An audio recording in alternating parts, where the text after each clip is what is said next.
வணக்கம். நான் ஜோதிடர் ஜெயந்தி ரவி பேசுகிறேன். ஆன்மீக பற்றி நிறைய சொற்பொழிவு வச்சுருக்கேன். அதேபோல் இன்னைக்கு நான் அமாவாசை பற்றி என்ன செய்யலாம், என்ன செய்யக்கூடாது, அமாவாசையை பற்றி சில விசேஷமான தகவல்களும் உங்களுக்கு சொல்ல வந்திருக்கேன். அமாவாசை நாளில் மொதவாக அமாவாசைங்கிறது பித்திருக்கள் பூஜைகள் பித்திருக்களுக்காக நம்ம ஒதுக்கியிருக்கோம். பித்திருக்கள் வழிபாடுக்கு முக்கியத்துவம் வாய்ந்ததாக இருக்குது. நம்ம வீட்டில் சில சமயங்களில் அமாவாசை நாளில் விசேஷ நாட்கள் வரும். அமாவாசை நாளில் பூஜை புனஸ்காரம் பண்ணக்கூடிய விரத நாட்களும் வரும். அப்போது நம்ம பித்திரு பூஜை பண்ணுறதா அந்த விசேஷ நாட்களுக்குள்ளதை பண்ணுறதாங்கிற நிறைய கன்ஃபியூஸ் ஆகக்கூடிய நிலையில் இருக்கும்போது முதல்ல நம்ம எப்போவுமே எந்த பூஜை பண்ணாலும் நம்ம குலதெய்வத்துக்கும் முன்னோர்கள் வழிபாட்டுக்கும் அவங்களோட அனுமதி பெற்று தான் ஒவ்வொரு பூஜையும் பண்ணுவோம். அதே போல் அமாவாசை சமயத்தில் உங்களுக்கு ஏதாச்சும் விசேஷமான பூஜைகள் விசேஷமான விரத நாட்கள் ஏதாச்சும் வந்தால் கூட நம்ம முதல்ல பண்ண வேண்டிய பூஜை பித்திருக்கள் பூஜையை பண்ணிட்டு தான் எந்த பூஜையும் எந்த வீட்டு விசேஷங்களும் நம்ம செய்யலாம். அதனால் அதிகாலையில் எழுந்திரிச்சு நம்ம அமாவாசை வழிபாடு பண்ணிட்டு பண்ணலாம் அப்படிங்கிறது. அப்புறம் அமாவாசையில் நம்ம என்னெல்லாம் பண்ணக்கூடாது, முடி வெட்டலாமான்னு கேட்பாங்க, அப்புறம் நகம் வெட்டலாமான்னு கேட்குறாங்க, அப்போ தலையில் எண்ணெய் வைத்தலை பற்றி கேட்குறாங்க. அதாவது தலையில் எண்ணெய் வைக்கிறது பார்த்திங்கன்னா அப்பா அம்மா ரெண்டு பேரும் இருக்கிறவங்க தலையில் எண்ணெய் வச்சு இருக்கலாம். ஆனால் இவங்க தாய் தகப்பனார் இல்லாதவங்க அவங்க தலைக்கு குளிச்சுட்டு சாமி கும்பிட்டுட்டு அதுக்கப்புறம் நம்மளுடைய பித்திருக்கள் பூஜைகளை நம்ம செய்ய ஆரம்பிக்கணும் அப்படிங்கிறது முக்கியமானது. அதனால் நம்மளுக்கு அந்த ரெண்டு இது வித்தியாசமானதாக எடுத்துக்கோங்க. அதுக்கப்புறம் இன்னொரு விஷயம் என்னென்னா, பெண் பிள்ளைகள் நாங்கள் அமாவாசை அப்பா அம்மாவுக்கு செய்யலாமா அப்படிங்கிற ஒரு கொஸ்டின் கேட்டிருக்காங்க. அது என்னென்னா, பெண் குழந்தைகள் நம்ம கல்யாணம் ஆகிறதுக்கு முன்னக்கூட்டி வரைக்கும் நம்மளுடைய அப்பா அம்மாவுக்காக திதிகள் கொடுக்கறது, தர்ப்பணம் கொடுக்கறது பெண் குழந்தைகள் செய்யலாம். புகுந்த வீட்டுக்கு, அதாவது பிறந்த வீட்டை விட்டு புகுந்த வீட்டு கல்யாணம் ஆகி போன பிறகு நீங்கள் உங்கள் அப்பா அம்மாவுக்கு நாங்கள் பெண் குழந்தைகள் செய்யலாமா அப்படின்னு கேட்டாங்கன்னா செய்யக்கூடாது. ஏன்னா அந்த பெண் குழந்தைகள் செய்யும்போது அந்த பெண் குழந்தைகளுடைய நீங்கள் புகுந்த வீட்டுக்கு போன உடனே அந்த வீட்டினுடைய மண்ணில் நீங்கள் ஐக்கியமாயிடுறீங்க, அங்கே வேறு ஊன்ற ஆரம்பிச்சிருச்சு. அப்போது உங்களுடைய செயல்கள் உங்களுடைய இப்போ ஒரு மரம் ஒரு இடத்துலேருந்து இன்னொரு இடத்துல நட்டு வைக்கிறோம். நட்டு வச்சோன்னா அதில் பூ காய் எல்லாமே எங்கே பயன்படும்னா அந்த நட்டு வச்ச இடத்துக்கு தான் பயனாகும் அழிஞ்சு அந்த பிறந்த இடத்து மண்ணுக்கு பயன்படாது. அதனால் நீங்கள் செய்கிற புண்ணியங்கள் பாவங்கள் எல்லாமே அந்த பிறந்த வீட்டு இடத்துக்குள்ளதாக தான் மாறும். அதனால் நீங்கள் தர்ப்பணம் கொடுக்குறதோ திதி கொடுக்குறதோ உங்களுடைய அப்பா அம்மாவுக்கு போய் சேராது. அந்த புகுந்த வீட்டில் உள்ள மாமன் மாமி உங்கள் கணவர் இவங்கள தான் சேர்வதாக இருக்கும். அதனால் நீங்கள் அந்த இடத்துல போய் கல்யாணம் ஆன பிறகு நீங்கள் தர்ப்பணம் கொடுக்குறதோ திதி கொடுக்குறதோ உங்கள் அப்பா அம்மாவுக்கு செய்ய முடியாது. கல்யாணம் ஆகிறதுக்கு முன்னக்கூட்டி நீங்கள் செய்வது சிறப்பாக இருக்கும் அப்படிங்கிறத எடுத்துக்கலாம். அதுக்கப்புறம் நீங்கள் இந்த தர்ப்பணம் கொடுக்கறது எனக்கு ஒரு ஐயர் இல்லை, நான் இது பண்ண முடியலை அப்படிங்கன்னா, பொதுவாக தர்ப்பணம் கொடுக்கும்போது நம்ம சமைக்காத காய்கறிகளையும் அரிசி பருப்பு வகைகளை தானமாக கொடுப்போம். அது துவரம்பருப்பு, பச்சரிசி, சமைக்காத காய்கறிகள், அதை வாழைக்காய் அதில் முக்கிய பங்காக இருக்கும். இதெல்லாம் மொத்தமாக வாங்கி ஒரு வேஸ்ட்டு துண்டு கூட எடுத்து வச்சுக்கோங்க. இல்லாட்டா ஒரு சேலையும் ஒரு சட்டையும் எடுத்துக்கலாம். உங்களுக்கு எந்த ஆணா பெண்ணான்னு தெரிஞ்சுக்கோங்க. இதெல்லாம் எடுத்து வாங்கி ஒரு தாம்பூலத்தில் வைத்து யாருக்காச்சும் ஒருத்தருக்கு நீங்கள் தானம் கொடுக்கலாம். இல்லாட்டா ஒரு கோயில் பூசாரிக்கு கொடுக்கலாம். யாருக்காச்சும் போய் தானம் கொடுத்துட்டு அதுக்கு வீட்டில் சமைத்த உணவை ஒரு ஏழை எளியவர்களுக்கு உணவாக கொடுத்துட்டிங்கன்னா இது தர்ப்பணத்துக்கு சமமான ஒன்றாக தான் எடுத்துக்கலாம். அதே சமயம் இந்த தானங்கள் கொடுக்கறதுக்கு முன்னக்கூட்டி பொதுவாக நம்ம அமாவாசை வழிபாடில் ஜீவராசிகளுக்கும் உணவுகளை கொடுப்பது வழக்கமாக இருக்கும். அது முக்கியமாக பசுமாட்டுக்கும் காக்காவுக்கும் உணவு கொடுப்பது ரொம்ப முக்கியமான ஒன்றாக இருக்கும். அது என்ன பண்ணுவாங்கன்னா, சில பேர் நம்ம ஒவ்வொருத்தரும் ஒவ்வொரு முறையில் இருப்பாங்க. நம்ம ஊரில் என்னென்னா, அதாவது தென்மேற்கு பகுதியில் கலசக்கஞ்சி, அதாவது நம்மளுடைய புளித்த நீர்களை சேகரித்து பசுமாட்டு கொடுத்துக்கிட்டே இருப்போம், அது வழக்கம். அதனால் அந்த பசுமாட்டுக்கு உணவு கொடுக்கறதும் பெரிய முக்கியத்துவம் வாய்ந்ததாக நம்மளுக்கு அமாவாசையில் வராது. ஆனால் பசுமாட்டுக்கு உணவு கண்டிப்பாக அமாவாசை முடிந்த மறுநாள் கொடுக்கணும். அதனால் அமாவாசை அன்றே பசுமாட்டுக்காக பச்சரிசி கஞ்சை காய்ச்சி தென்மேற்கு பகுதியில் ஒரு மண் கலசத்தில் போட்டு வச்சிடணும். அது நிறைய தண்ணி ஊற்றி வச்சிடணும். அதுக்கப்புறம் நீங்கள் அதில் கொஞ்சம் அகத்திக்கீரையோ இல்லாட்டா முருங்கைக்கீரையோ உருவி போட்டு வச்சுட்டிங்கன்னா அது பசுமாட்டுக்கான உணவுக்காக நம்ம தென்மேற்கில் சேர்த்துடலாம். அதுக்கப்புறம் பார்த்திங்கன்னா காக்காவுக்கு நம்ம எப்போவுமே காக்காவுக்கு அமாவாசை சமயத்தில் காக்காவுக்கு உணவு வச்சுட்டு தான் நம்ம உணவு சாப்பிடுவோம். அதனால் அந்த காக்காவுக்கு உணவு வைக்கிறது என்னென்னா, அந்த 1 1 to 2க்குள்ளே நம்ம வந்து எப்போவுமே அமாவாசை இது வந்து வழிபாடு பண்ணணும். அப்போ தான் நம்மளுடைய மூதாதையர்கள் அந்த சமயத்தில் இருப்பாங்கன்னு அர்த்தம். ஆனால் 1 to 2க்குள்ளே காக்காக்கு உணவு வச்சு அவங்களுக்கு சமையல் படையல் வச்சுட்டு அதுக்கப்புறம் நம்ம வந்து சாப்பிட்ற முறைகள் பண்ணலாம் அப்படிங்கிறது இருக்குது. அதே சமயம் பார்த்திங்கன்னா இது காக்காவுக்கு வந்து அமாவாசை அன்று மத்தியானம் 1 to 2க்குள்ளே கொடுக்குறோம். அதே சமயம் வந்து பசுமாட்டுக்கு வைக்கிற உணவு வந்து நல்ல புளித்த நீராக மாற்றி மறுநாள் காலையில் அமாவாசை முடிஞ்ச மறுநாள் காலையில் பிரதமை அந்த காலையில் வந்து நீங்கள் வந்து பசுமாட்டுக்கு வந்து உணவாக கொடுக்கும்போது அதுவும் உங்களுக்கு வந்து அந்த திதியைக்குள்ள இது வந்து நமக்கு சரியாயிரும். இது வந்து நம்மளுக்கு வந்து நம்ம எப்போவுமே திதி தர்ப்பணம் வந்து யாரையாச்சும் ஒரு ஐயரை வச்சு நம்ம செஞ்சுக்கிட்டு இருப்போம். இது நம்ம வீட்டிலேயே ஆட்டோமேட்டிக்காக செஞ்சாலே இந்த அமாவாசை இப்போ ஒரு அமாவாசையுடைய திதிக்குள்ள இது வந்து குறையும் அப்படிங்கிறது முக்கியமானது. பொதுவாக அமாவாசை வந்து ரொம்ப மாதம் ஒவ்வொரு அமாவாசை உண்டு. அது முக்கியமான 3 அமாவாசை ரொம்ப முக்கியமான அமாவாசையாக சொல்லுகிறோம். அந்த 3 அமாவாசை வந்து ஆடி அமாவாசை, புரட்டாசி அமாவாசை, தை அமாவாசை. ஆடி அமாவாசை கடகராசி சந்திரன் இருக்கும், கடகராசி உள்ள சூரியன் இருக்கும்போது ஆடி அமாவாசை முக்கியமான அமாவாசையாக கொடுக்குறோம். இந்த ஆடி அமாவாசையில் வந்து பார்த்திங்கன்னா நம்மளுடைய சந்திரன் வந்து ரொம்ப முக்கியத்துவம் வாய்ந்ததாக இருக்குது. அம்மாவுக்காக எடுக்கப்பட்ட ஒரு அமாவாசை மாதிரி நம்ம எடுத்துக்கிறோம் அப்படிங்கிறது.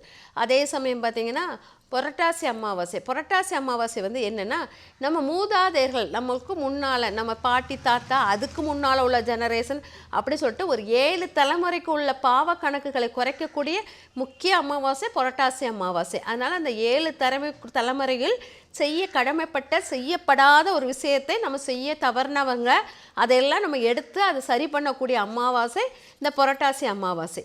தை அமாவாசை வந்து சூரியன் வந்து நம்மளுக்கு முக்கியத்துவம் வாய்ந்த அமாவாசை. சூரியனுக்கு படையல் போடுறது, சூரிய பகவானை வேண்டுதல், இதுதான் தை மாதத்தில் நம்ம செய்யக்கூடிய முக்கிய பங்கு.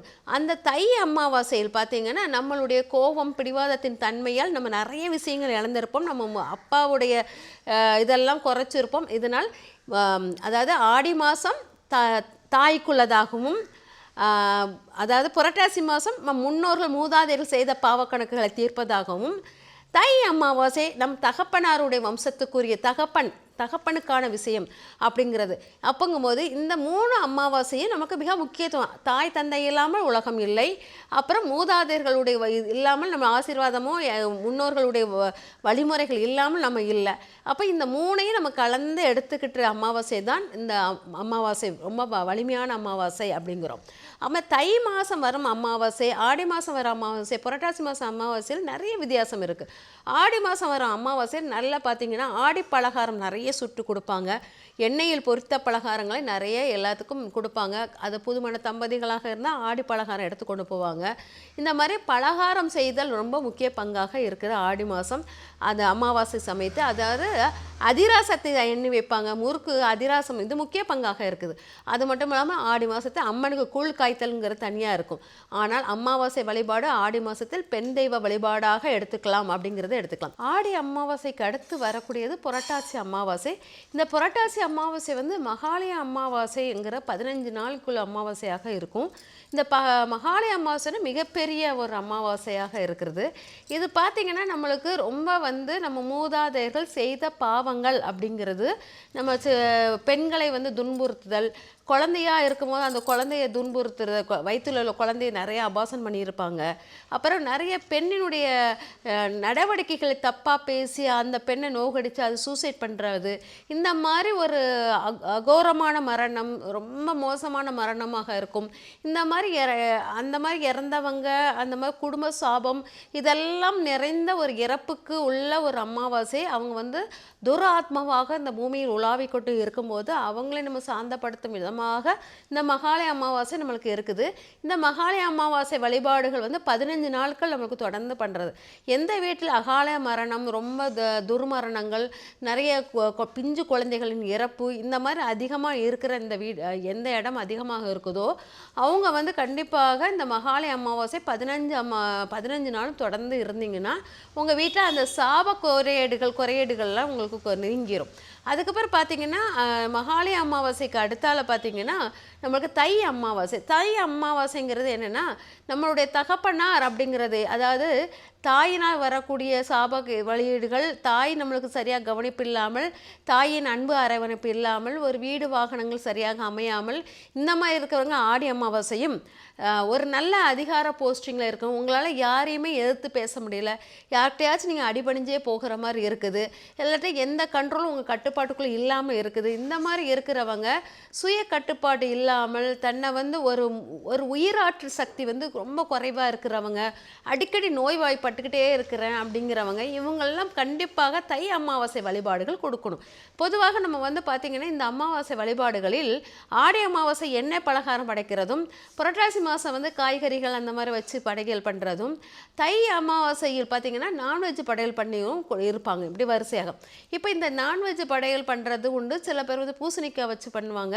சில பேர் அந்த அமாவாசை சமயத்து தை மாதம் பொங்கல் முடிஞ்சோன்னா காணும் பொங்கல் அப்படிம்பாங்க, இந்த மாட்டு அடுத்த நாள் உள்ள பொங்கல், அந்த பொங்கலில் வந்து கன்னிப்பெண் தெய்வத்துக்கு வழிபாடு பண்ணுவாங்க. இல்லாட்டா தை அந்த பொங்கல் அன்னைக்கே ஈவினிங் வந்து பண்ணுவாங்க. இந்த அடுத்த நாள் பண்ணுறவங்களும் நான்வெஜ் வச்சு பண்ணுவாங்க. ஆனால் அமாவாசையில் சில பேர் பண்ணுவாங்க. சில பேர் தை மாதத்துலேருந்து 5ஆவது நாள் வந்து பண்ணுவாங்க.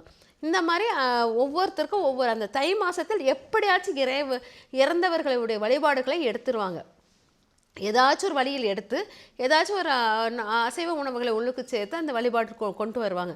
ஆனால் தை அமாவாசை வழிபாடு வந்து நம்மளுடைய உயிர் சத்து, நம்ம கண்ட்ரோல் கட்டுப்பாடுகள், நம்ம குடும்பம் வந்து கட்டுக்கோப்புக்குள்ளே இருக்கணும்னா கண்டிப்பாக தை அமாவாசை வழிபாடு வந்து ரொம்ப முக்கியமான பங்காக இருக்குது. இது வந்து என்னென்னா நம்ம தலையெழுத்தை மாற்றக்கூடிய மிக அற்புதமான ஒரு சக்தி வந்து இந்த தை அமாவாசை பொங்கலில் இருக்குது. இது வந்து என்னென்னா நம்மளுடைய மூதாதையர்களும் சரி, அவங்க வந்து ஒரு அதிகாரத்தை துஷ்பிரயோகம் பண்ணியிருப்பாங்க. நம்ம அப்பாவுடைய பாவங்கள் நம்மளுடைய குழந்தைங்களுக்கு பேரம்பேத்திகளுக்கு வரக்கூடாது. இதெல்லாம் தடுப்பதற்கு இது மிக முக்கியமான அமாவாசை வழிபாடாக இருக்கும் தை அமாவாசை வழிபாடு. இந்த மூணும் தான் நம்மளுடைய உடலை கொடுத்த தாய்க்கும், நம்மளுக்கு உயிரை கொடுத்த தந்தைக்கும், அப்புறம் இந்த உலகத்தை நம்மளுக்கு உருவாக்கி கொடுத்த மூதாதையர்களுக்கும் சேர்த்து கும்பிடுற அந்த 3 அமாவாசையும் மிக அற்புதமான அமாவாசை. இந்த 3 அமாவாசையை நம்ம கண்டிப்பாக ஃபாலோ பண்ணிக்கிட்டே இருக்கணும். இந்த 3 அமாவாசையில் நம்ம வந்து செய்ய வேண்டியது, செய்யக்கூடாதது அப்படிங்கிறது என்னென்னா பூண்டு வெங்காயம் இதெல்லாம் சேர்க்கறது சில பேர் வந்து சேர்க்க மாட்டேம்பாங்க. இந்த புரட்டாசி அமாவாசையில் பூண்டு வெங்காயம் இது சேர்க்கக்கூடாது. இது வந்து நம்ம வந்து சாத்வீக உணவு முறைகளை நம்ம பின்பற்றும் முறையாக இருக்கும். சாத்வீக உணவு முறைகளில் பழங்கள், காய்கறிகள், பூண்டு வெங்காயம் இல்லாமல் உணவு வகைகள், அதே மாதிரி ராஜ உணவு வகைகள் அப்படிமோ. ராஜா உணவு வகைகள் பூண்டு வெங்காயம் சேர்க்கக்கூடிய உணவு வகைகள். இது வந்து நம்ம வந்து ஒரு ராஜாக்களின் ஆர்வம் ஆற்றலை உருவாக்கக்கூடிய ஒரு உணவு வகை. இந்த ஆர்வம் ஆற்றலை உருவாக்கக்கூடிய உணவு வகைகள் வந்து தை அமாவாசையில் நம்ம வந்து அமாவாசை வழிபாட்டில் நம்ம சேர்த்துக்கலாம். அதே சமயம் பார்த்திங்கன்னா இன்னொரு உணவு வகை வந்து என்னென்னா தாமசிக்க உணவு வகைகள் அப்படிம்பாங்க. தாமசிக்க உணவு வகைகள்ங்கிறது நம்ம வந்து நம்மளுடைய ஆற்றல், அதாவது நம்ம எந்த விதமான உணவு வகைகளும் நம்ம சேர்த்துக்கொள்ளக்கூடிய தன்மை உடையது தான் தாமசிக்க உணவு வகைகள் அப்படிங்கிறது. அது வந்து நம்ம சில பேருக்கு அது உயிராற்றலை குறைக்கக்கூடியதாக இருக்கும், சில பேருக்கு வந்து அது வந்து நம்மளுடைய ஆசைகளை அதிகரிக்க உதவக்கூடியதாகவும் இருக்கும் அப்படிங்கிறது. ஆனால் பொதுவாக நம்ம வந்து இறைவனுக்கு வழிபடுற முறையில் சாத்வீக உணவு முறைகளும் ராஜ உணவு வகைகள் உணவு முறைகளும் தான் முக்கியத்துவம் வாய்ந்ததாக இருக்குது. இந்த தாமசிக்க உணவு வகைகள் வந்து எப்போவுமே மாந்திரிக தாந்திகத்துக்கு ரொம்ப பயன்படுத்தப்படக்கூடிய உணவு வகைகள். அதனால் அதை வந்து நம்ம சாதாரண மனிதர்களால் அந்த தாமசிக்க உணவு வகைக்குள் போக தேவையே இல்லை. அதனால் ராஜ உணவு வகைகளும் சாத்வீக உணவு வகைகளும் நம்ம பயன்படுத்திக்கிட்டு இருந்தோம்னாலே நம்மளுக்கு ரொம்ப பவரான ஒரு சக்தி கிடைக்கும் அப்படிங்கிறது முக்கியமானது. இது வந்து சாத்விக் உணவு வகைகளில் வெறும் சைவ உணவுகள் தான் முக்கியமாக படுகிறது. அதில் உப்பின் அளவு குறைத்து, காரத்தின் அளவை குறைத்து, எண்ணெயின் அளவை குறைத்து நம்ம பண்ணக்கூடிய உணவு வகைகள் சாத்வீக உணவு வகைகள். இது வந்து நம்ம மேக்சிமம் வந்து பெருந்தெய்வங்களுக்கு இந்த உணவு வகைகளை பயன்படுத்திக்கிறோம் அப்படிங்கிறது. ராஜ உணவு வகைகள் அப்படிங்கிறது என்னென்னா, இந்த ராஜ உணவு வகைகள் வந்து பொதுவாக நம்ம காவல் தெய்வம், குல தெய்வம் இவங்களுக்கெல்லாம் ராஜ வகை உணவு வகைகள் தான் நம்ம பயன்படுத்துகிறோம். இந்த உணவு வகைகள் வந்து நம்மளுடைய ஆற்றலையும் ஆர்வத்தையும் கொடுக்கக்கூடிய உணவு வகைகள். இது வந்து நம்ம பூர்வீகத்தில் உள்ள பரம்பரையான வழிமுறை உணவு வகைகளாக இருக்கும். நம்ம பரம்பரையில் என்ன சொல்லி, நம்ம ராஜாக்கள் பரம்பரையில் உள்ளவங்க அப்படிம்பாங்க, நம்ம இந்த ஜமீன் பரம்பரை உள்ளவங்க அப்படிம்பாங்க. இந்த மாதிரி உள்ளவங்களுக்குள்ள உணவு வகைகள் முறைகளை பின்பற்றுதல், இறைவனுக்கு பின்பற்றி கொடுத்தல் அப்படிங்கிறது. இதுதான் காவல் தெய்வத்துக்கு எல்லாத்துக்கும் கொடுக்கறது. அப்போது இந்த உணவு வகைகள் ரெண்டும் தான் நம்ம அமாவாசை உணவு வகைகளில் ஏற்படுத்திக்கிறோம். அப்போ ராஜ உணவு வகைகள் நம்ம தை அமாவாசை உணவு வகைகளில் சேர்ந்துக்கிறது அப்படிங்கிறதும், சாத்வீக உணவு வகைகள் புரட்டாசி மாதம் உணவு வகைகளில் சேர்ந்துக்கிறது அப்படிங்கிறதும், அதே மாதிரி நம்மளுக்கு வந்து ஆடி மாதத்து உணவு வகைகள் எண்ணெய் பொரியலில் உருவாக்கக்கூடிய உணவு வகைகளும் நீர் ஆகாரமாக கூடிய உணவு வகைகளும் நம்மளுக்கு வந்து ஆடி மாத உணவு வகைகள் சேருகிறது. இந்த மாதிரி 3 அமாவாசைகள் இந்த உணவுகளை பிரித்து நம்ம கொடுக்கணும். அதேமாதிரி இந்த 3 அமாவாசைகளும் தானங்கள் நிறைய பண்ணணும். அரிசி தானம் பண்ணுறது, உணவுகளை அரிசியை தானமாக கொடுக்கறதும் ஒன்று, அப்புறம் உணவு வகைகளை தானமாக கொடுக்கறது, சில பேர் பழங்கள் காய்கறிகளை தானமாக கொடுக்கறது, உடைகளை தானமாக கொடுக்கறது, இந்த மாதிரி வச்சுருப்பாங்க. என்னை பொறுத்த வரைக்கும் ஆடி மாத அமாவாசையில் பலகாரங்களையும் உணவு வகைகளும் தானமாக கொடுத்து புடவை தானமாக கொடுப்பது சிறப்பாக ஒன்றாக இருக்கும். நம்மளுடைய இறந்த முன்னோர்கள் பெண்கள், சுமங்கலி பெண்களை நோக்கி நம்ம விரதம் இருந்து கொடுக்கணும் அப்படிங்கிறது ஆடி அமாவாசையில். புரட்டாசி அமாவாசை வந்து கண்டிப்பாக கன்னி பெண்கள் கொலுசு, இந்த மாதிரி ஒரு மூக்குத்தி, அந்த மாதிரி விஷயங்கள் வைத்து கொடுப்பது அந்த புரட்டாசி அமாவாசையில் சிறப்பான ஒன்றாக இருக்கும். அதே இது தை அமாவாசை நம்ம கொடுக்கறது நம்ம மூதாதையர்களுடைய அதாவது வேஷ்டி துண்டு, அதுக்கப்புறம் வேஷ்டி துண்டுடன் அதாவது தம்பதிகளான ஒரு தானமாக இருக்கணும். வேஷ்டி துண்டு, சேலைச்சட்டை இதை எடுத்து வச்சு அப்புறம் அவங்களுக்கு தேவையான ஸ்வீட் பலகாரங்கள் வைத்து அந்த படையலை வந்து ஈவினிங் நேரம் வச்சு நம்ம சாமி கும்பிடும்போது அது ரொம்ப விசேஷமாக இருக்கும். இது தமிழர்கள் மாலை நேர பொழுது தான் அந்த அமாவாசை வழிபாடு பண்ணுவாங்க. சாத்வீகத்தன்மை உடையவர்கள் வந்து மத்தியானம் 1 to 2 மணிக்கு சாத்வீகத்தன்மை சைவம் இல்லாமல் சைவம் மட்டும் சைவம் சாப்பிட்றவங்க வந்து 1 to 2, அசைவம் சாப்பிட்றவங்க வந்து மாலை வந்து அமாவாசை வழிபாடும் ஏற்படுத்தி கொள்வாங்க. இந்த மாதிரி நம்ம அந்த அமாவாசை வழிபாடில் பிரிவுகள் அவ்வளோ பிரித்து நம்ம வந்து ஒவ்வொருத்தருக்கும் உண்டு. சில பேர் வந்து என்னென்னா கடின உழைப்பாளிகளுக்கு அமாவாசை வழிபாடே வர்றது கிடையாது. பொதுவாக திருநெல்வேலி அந்த சைடு வந்து அமாவாசை வழிபாடுங்கிறது இருந்தது இல்லை. ஏன்னா அங்கே ரொம்ப கடினமான விவசாயம் வந்து எல்லாருமே கடின உழைப்பாளிகள். இவங்க வந்து அமாவாசை வழிபாடுகளை வந்து ரொம்ப எடுத்தது கிடையாது. அவங்க வந்து காக்காவை வந்து ரெகுலராக காக்காவுக்கு சாப்பாடு வைக்கிறது தான், மாட்டுக்கு வந்து கஞ்சி தண்ணி கொடுக்கறது. அதனால் இவங்களுக்கு அமாவாசை வழிபாடு வந்து அந்த கடின உழைப்பாளிகள் ரொம்ப ஹார்ட் ஒர்க்கராக இருக்கிறவங்களுக்கு அமாவாசை வழிபாடுங்கிறதே கிடையவே கிடையாது. அதனால் அவங்க வந்து அந்த அமாவாசை வழிபாடுக்கு முக்கியத்துவம் இது. இந்த 3 அமாவாசை வழிபாடு இந்த கடின உழைப்பாளிகள் வந்து எடுத்து பண்ணுவாங்க. ஆடி அமாவாசை, புரட்டாசி அமாவாசை, தை அமாவாசை, இந்த 3 அமாவாசையும் அந்த நம்மளுக்கு வந்து அந்த திருநெல்வேலி அந்த சைடு பகுதியில் வந்து அந்த 3 அமாவாசை முக்கியமாக எடுத்து பண்ணுவாங்க. ஆனால் ஒவ்வொரு மாத அமாவாசை வந்து அவங்க எடுத்து பண்ணது கிடையாது. ஏன்னா ஆக்சுவலாக என்னென்னா நிறைய கடினமான ஹார்ட் ஒர்க்கர் காலையில் போயிட்டு ஈவினிங் வர வரைக்கும் அவங்களுக்கு நாளும் கோளும் நலிந்தோருக்கு இல்லைங்கிறது உண்டு. அதுதான் அங்கே வந்து செயல்படுத்திக்கிட்டு இருந்தது அந்த திருநெல்வேலி அந்த சைடெலாம். அதே சமயம் பார்த்திங்கன்னா நல்ல கடின உழைப்பாளிகளுக்கு எப்படி அமாவாசை வழிபாடுகள் இல்லையோ அதே போல தான் சித்தர்கள் மகான்களுக்கு, இறந்த போன சித்தர் மகான்களுக்கு அமாவாசை வழிபாடு இருக்காது.